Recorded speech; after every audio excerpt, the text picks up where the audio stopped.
Yehe! Harvest is the best! Sa mga sitaw, ilalom sa kamaisan. Oh, harvest na kay. Ang mais, hulat-hulato na to, pero nag-harvest na tayo sa atong sitaw. Muna naka-advantage sa multi-cropping mga kananay. While ga-harvest, napuntay gipaabot nga mais. Oh, di. Pagkatapos ma-harvest ang mais, tamnan ulit ng okra.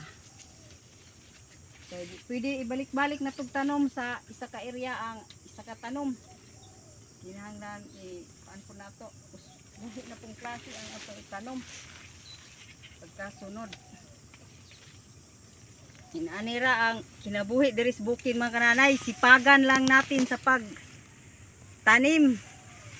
Kasi parang may maharbis.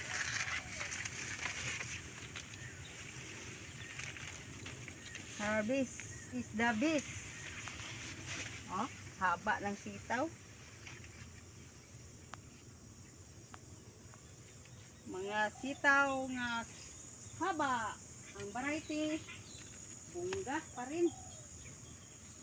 Bunga sa bunga. Bunga sa haba. Ang atong mais, ang variety ana, native lang na siya. Wala. Katong hybrid, mas nindot man pud to kay medyo mababa lang ang steam. Pero ang mga nitibo, tag-as. 3 months, ma-harvest na ang atong native nga mais mga kananay. Kulang na lang ni 1 month, mag 2 months na atong mais. Oh. Direta. Harvest lang ta. Kay parang may pangbili ng bigas at ulam. Sitaw. Oh, may okra pa. Napakasariwa ng mga gulay, mga kananay. Oh. May harbisunon.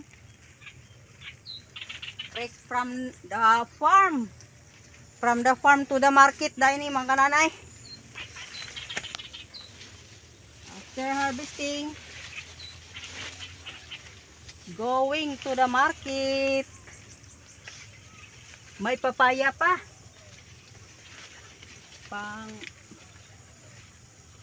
gulay ang papaya. Tagol ng tinulang manok. Tinulang manok.